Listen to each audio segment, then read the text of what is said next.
Hey guys, this is my go-to vanilla cake recipe. I use it as a base for all of my wedding cakes. You're going to start by mixing the dry ingredients. You need 3 cups of all-purpose flour, 1 tablespoon of baking powder, and half a teaspoon of salt. You just want to mix this in really well, and we're going to set them aside. In a large bowl, you're going to need to combine half a cup of canola oil, half a cup of room temperature butter, and 1.5 cups of sugar. You just want to beat them on a high speed for around 5 to 6 minutes until light and creamy. Make sure you scrape down the sides and the bottom of the bowl and make sure everything is well mixed together. Once everything is mixed in well together and it looks light and creamy, something like this, we're going to add 4 eggs. I know, 4 eggs seems like a lot, right? But you do get a lot of cake out of this. This cake makes around 12 servings, 12 large servings. So you can easily double or triple this recipe depending on how many people you want to feed. Add 4 eggs. Now you want to add 1 egg at a time, making sure you mix well between each addition. You want to make sure that the eggs are at room temperature before you add them. This prevents the mixture from curdling. Once you've added all the eggs and make sure that they're mixed through really well, we're going to add 1 teaspoon of vanilla.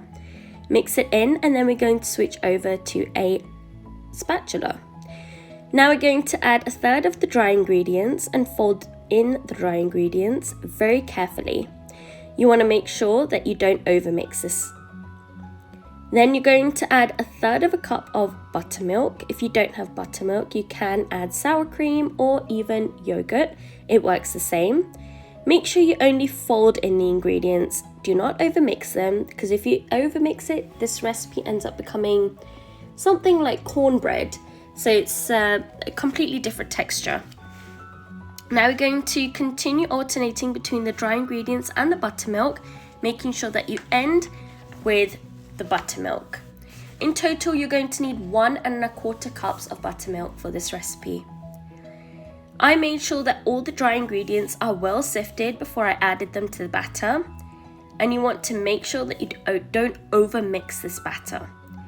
Once everything is mixed in really well, we're just going to pour the batter into a parchment-lined cake pan.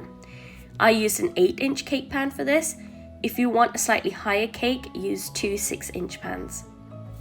Bake the cake at 180 degrees Celsius for around 35 to 40 minutes. Once the cakes are baked, you just want to set them aside and cool them to room temperature.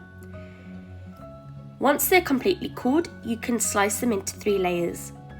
If you guys are new to the channel, then welcome. Thank you for stopping by.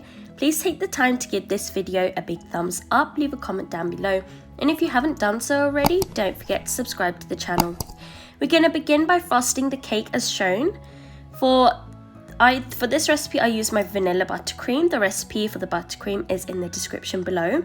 To recreate the rainbow spirals on top, you're going to need to dip a toothpick in some gel food color to create some streaks in the piping bag. Then you want to fill the piping bag with some buttercream as shown. You're going to snip off the end and pipe spirals into the cake. You can always try rosettes, spirals, whatever tip you have. I always place the tip inside of the piping bag before I even add the streaks. As you can see, it's so simple to do and it creates such a colourful cake. Add a border around the edge and then some golden sprinkles into the middle. I call this one gold at the end of the rainbow.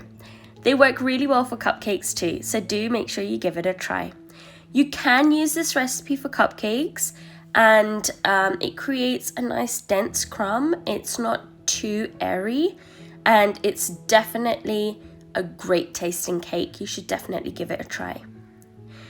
Thank you for watching, everyone. I hope you liked this video. Don't forget to give it a big thumbs up, leave a comment down below, and if you haven't done so already, don't forget to subscribe to the channel. If you like what you see, do consider sending us a super thanks.